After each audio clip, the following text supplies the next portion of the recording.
नमस्कार. कौतुकास्पद बातमी समोर येते. सांगली जिल्ह्याचा फुटबॉल खेळाडू राजवीर देसाई याची प्रोजेक्ट महादेवासाठी निवड. सांगली महाराष्ट्र शासन वेस्टर्न इंडिया फुटबॉल असोसिएशन मित्रा यांच्या संयुक्त विद्यमाने प्रोजेक्ट महादेवा हा महाराष्ट्र सरकारने माननीय मुख्यमंत्री देवेंद्र फडणवीस यांच्या संकल्पनेतून नुकताच सुरू केलाय.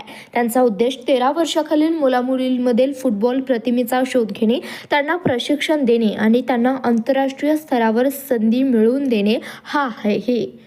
या निवडी 4 नोव्हेंबरपासून जिल्हा व प्रादेशिक स्तरावर सुरू झाले व मुंबईमध्ये 5 डिसेंबर रोजी कोपरेस ग्राउंडवर या उपक्रमाचा महाराष्ट्र सरकारचा ब्रँड अँबॅसेडर टायगर प्रॉफ यांच्या उपस्थितीत अंतिम निवड चाचणी होऊन यामध्ये सांगली जिल्ह्यामधून एकमेव राजवीर नरेंद्र देसाई यांची या प्रोजेक्टमध्ये महाराष्ट्र शासनातर्फे निवड झाली असून त्याला आता महाराष्ट्र शासनामार्फत 5 वर्ष प्रशिक्षण देऊन राष्ट्रीय आंतरराष्ट्रीय स्तरावर खेळण्याची संधी मिळणार आहे.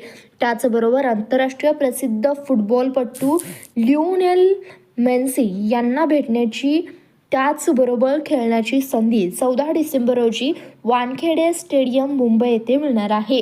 राजवीर देसाई हा बॉर्नसर स्कूल नाशिक बाळशिंग भुतिया फुटबॉल अकॅडमीचा खेळाडू असून यापूर्वी अनेक राज्यामध्ये व प्रदेशामध्ये 13 वर्षाखालील मुलांमध्ये खेळला आहे. याबाबत त्यांचे सर्वत्र कौतुक अभिनंदन होत आहे.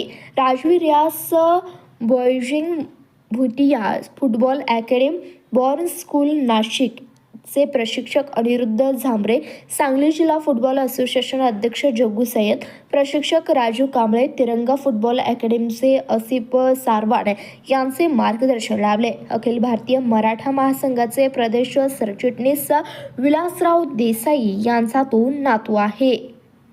धन्यवाद. प्रतिनिधी इरफान बारगीर, CBS न्यूज मराठी, सांगली.